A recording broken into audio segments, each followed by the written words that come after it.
Introducing the all-new iPad mini.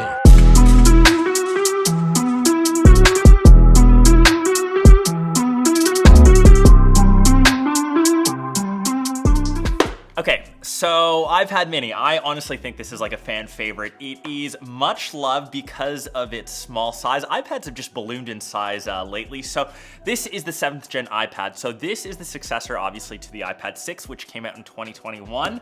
We finally got some love from Apple. Unfortunately, we still have the same box art. There is something on the inside which differentiates it. Let's quickly do a unboxing and we'll of course see what's inside. Tab 1, tab 2.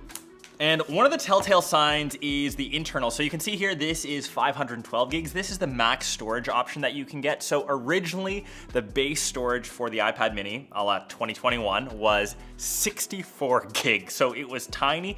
Now the base storage option is 128 gigs, and you can also see the chip inside. It's the A17 Pro. So that was on the iPhone 15 Pro, 15 Pro Max.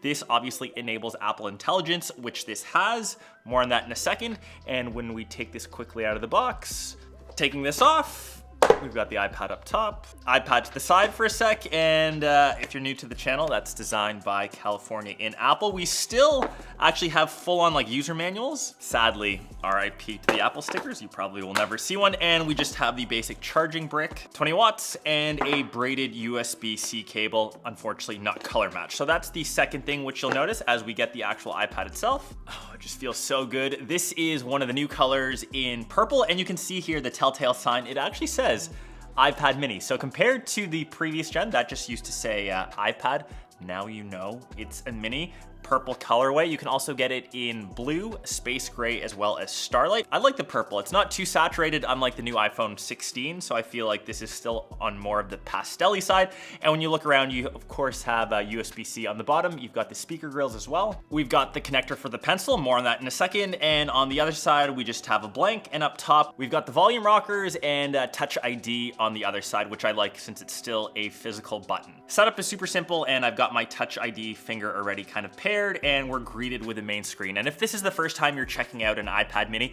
what's so nice about this is obviously the size, the form factor, like the palmability. Like I can hold this in one hand, and if I want, I can use the Apple Pencil, which this now takes Apple Pencil Pro that does snap to the one side. You get that little notification that the Apple Pencil is charging. You get the benefits of barrel roll. You can squeeze to bring up different options. So I think if you're an artist, this makes a lot more sense since, like I said, you can hold the iPad in one hand, kind of like a little mini notebook, and still write with it. All other iPads, you either have to place down, you have to say rock a case with it to use it with the Apple Pencil. And I think that's why the iPad mini is so loved. So the screen size, it's 8.3 inches, liquid retina, but the unfortunate thing, you'll see this everywhere, it's still 60 hertz. For an iPad, for something this size, for the fact that we're like entering 2025, we're like late 2024, to still have a 60 hertz panel, especially for the price. So this starts at $499. Like I said, the base storage option has now been up to 128 gigs. The RAM has been upgraded to 8 gigs from 4. I know that Apple usually doesn't publish that, but because of Apple Intelligence, which once again, not available yet. Even if you're in the US, it hasn't come out yet. In Canada, that's coming out sometime in like December.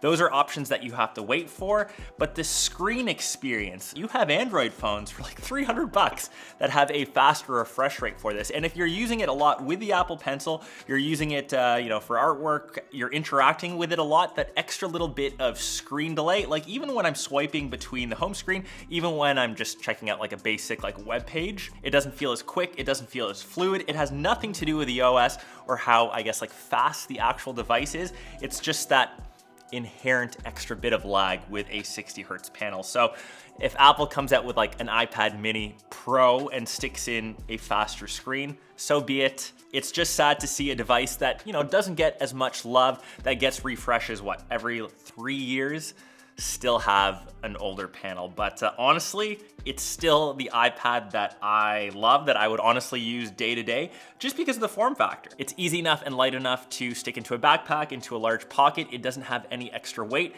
This is like a great device to watch content on. I think a lot of you know, like, I'm traveling all the time, so many flights. I love to like binge Netflix, even playing something like a simple mobile game. The experience on this for having a larger display is better than a phone. And I'm coming from the new 16 Pro Max. I still love the iPad mini, and if I truly need a larger screen, that's when I like bump up to my laptop. So camera-wise, you can see that it just has the one rear shooter. Once again, more than enough for most people just taking the occasional snap. So it's 12 megapixels on the back. You've got a 12 megapixel camera on the front. This is technically like top facing. I know that most iPads now have the camera on the sides because when you use it, say, on an actual like case, it typically rests landscape. Like, I don't really notice too big of a difference. You're just staring at the camera a bit off angle. You're not using it most of the time for FaceTime anyways.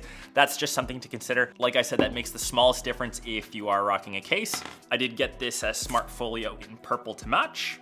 Just like the iPad, it kind of matches in color, which is great, and you can just kind of snap that up and store it and keep the front of your display protected. You can use it in a couple different orientations, and like I said, that Apple Pencil still snaps on top to charge, and you can use that if you want to have like an external keyboard or just watch content like this. What I'd honestly love to see, just like we have on like the iPad Pros, you know, one of their little keyboard combo hybrids. I know that it'll be a smaller keyboard, but I think that would be like the ultimate personal small device. The keys would be tiny, but I think that would be pretty cute to use. But overall, that is the new iPad mini, I guess the 7th gen. Let me know your thoughts. Like I said, I think this is a true fan favorite. If you like the style, if you like the form factor, I think this is the best time to buy a new iPad since we haven't had a refresh in the past 3 years. It is a bummer that it's still a 60 hertz panel. If you already have the older iPad mini, I guess you're on like that 3-year or 4-year like refresh cycle. And if you're looking towards Apple Intelligence that's coming out later in the year, I think this is a great upgrade. Is this like the entryway into the iPad line? Like if you compare this and the entry-level 10.9-inch iPad, I'm honestly just a fan favorite of the mini, if you can tell, so I would lean more to this. Like I said, you can now tell it's the mini just by the name. Apple Pencil Pro. I don't use my Apple Pencil a lot, but if you're an artist, I think it's nice to have that new Pro feature.